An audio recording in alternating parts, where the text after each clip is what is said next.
Varicose వ్యాధితో బాధపడుతున్నారంట. తక్కువ ఖర్చుతో ట్రీట్మెంట్ కావాలి అనుకుంటే ఎవిస్ హాస్పిటల్ని సంప్రదించండి.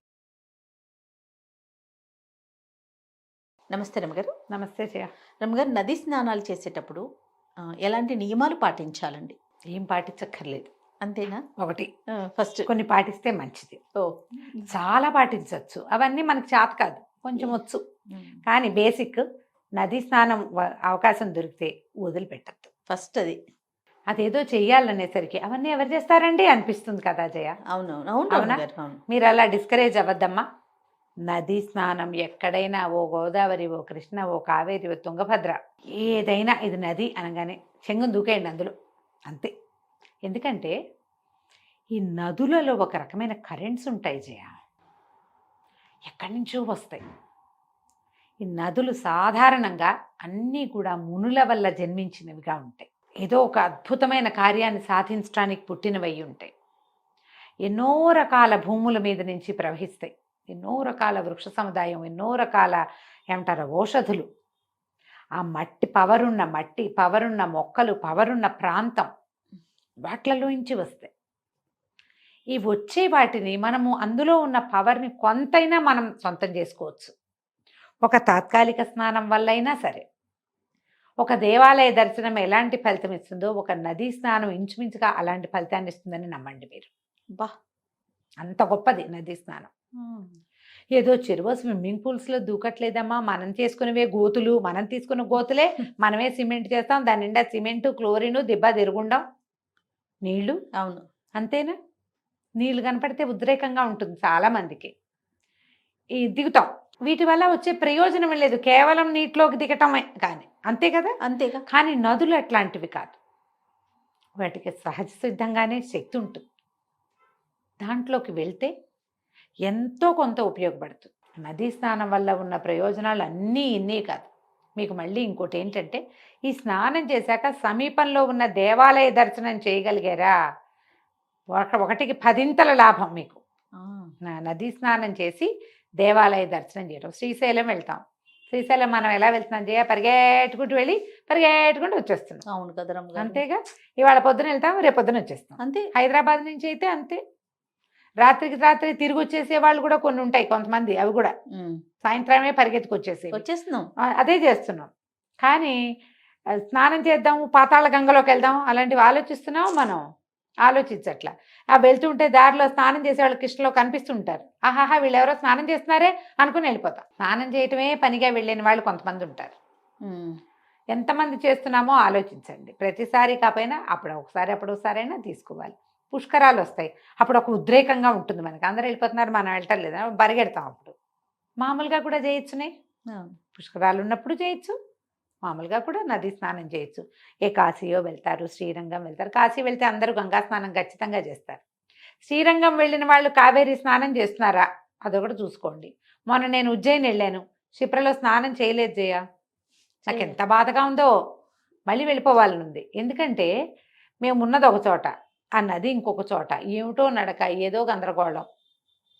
ఆ మొత్తం అంతా అయిపోయి తిరిగి వచ్చే పూట చూసి ఆ స్నానం చేస్తున్న వాళ్ళని చూస్తే నాకు వచ్చింది జయ కుళ్ళు. మామూలుగా నాకు కుళ్ళిపోతాను, అవి ఉండవు, దేన్ని చూసినా రాదు.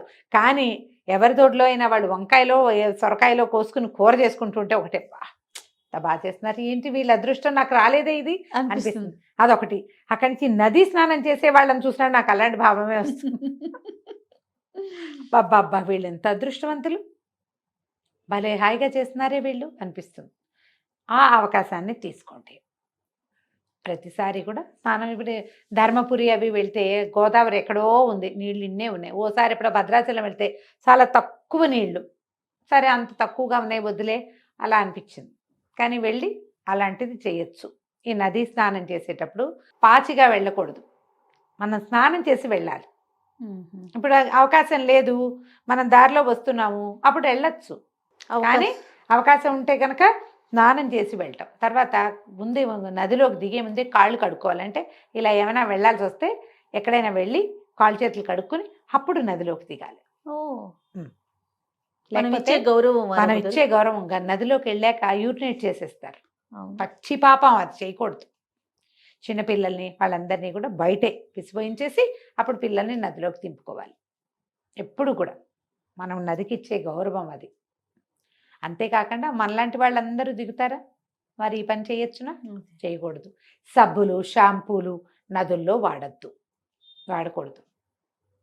మనం ఎక్కడికైనా వెళ్తాం, నిజంగా ఈ పుష్కరాల్లో ఎన్ని షాంపూ ప్యాకెట్లు కనపడ్డాయి. ఈ నదిలో షాంపూ ఏమిటి? ఈ నది నీళ్ళ సౌందర్యం ఇంకేముంది? ఆ పని చేసేయటమే, పొల్యూట్ చేసేయటమే. మీరు పసుపు కుంకుమ వాడుకోవచ్చు, పసుపు రాసుకుని స్నానం చేయొచ్చు నదిలో. పసుపు వల్ల నదికి ఏం చెడుపు జరగదు. మనం పట్టుకెళ్ళే సబ్బులు షాంపూలు బట్టలు ఉతికేసుకోవటాలు, బట్టలు జాడిచ్చేసుకోవటాలు, వాటితోటి ప్రాబ్లమ్స్ వస్తాయి. ఆ పని చేయకూడదు. నదీ తీరంలో ఏదైనా దీపం వెలిగించి నదిలో వదిలిపెట్టచ్చు. నదిలో ఏదైనా ఒక కాసు వేయచ్చు. నదికి ఏదైనా సమర్పించవచ్చు, పువ్వులు అవి సమర్పించుకోవచ్చు, పసుపు కుంకుమ సమర్పించవచ్చు. స్నానం చేసి వెళ్ళాలని చెప్తున్నాను. తర్వాత సంకల్పం చెప్పేందుకు నదీ స్నానానికి సంకల్పం ఉంటుంది. సంకల్పం చెప్పించుకుని చేయగలిగితే అద్భుతంగా ఉంటుంది. ఈ మామూలు నదిలో పరివాహక ప్రాంతాల్లో మనకు కనపడరు. గోదావరి దగ్గర కనిపిస్తారు, కాశీలో కూడా కనిపిస్తారు. స్నాన సంకల్ప విధి చెప్పుకుని స్నానం చేస్తే మంచి ఫలితం లభిస్తుంది. తర్వాత కంఠస్నానం కాకుండా తల మునగాలి, మునక వేయాలి. మునిగినది ఎక్కువ ప్రయోజనాన్ని ఇస్తుంది. కంఠస్నానం కాకుండా నీటిలో ఒకసారి మునిగి లేస్తే ఎక్కువ ప్రయోజనం లభిస్తుంది. మీ అవకాశాన్ని బట్టి చేయండి. ఇతరులు సహాయం లేకుండా ఒంటరిగా నదీ స్నానాలకి వెళ్ళొద్దు.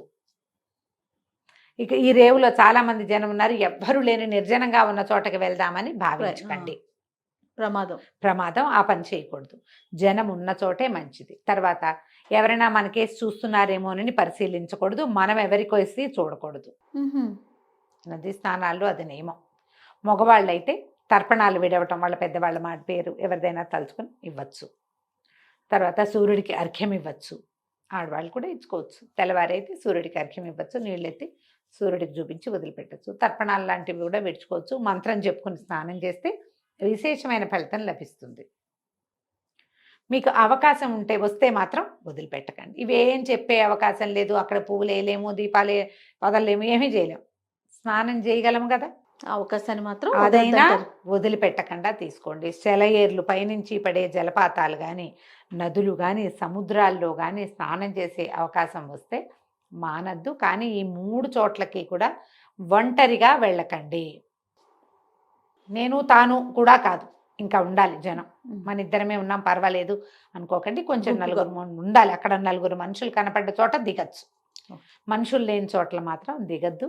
నదికి నమస్కారం చేసుకోండి. అలాంటి నదులు జీవనదులు ఉంటేనే ఇంకా కొంతకాలం భూమి మీద మన మనుగడ సాగుతూ ఉంటుంది. అంతే.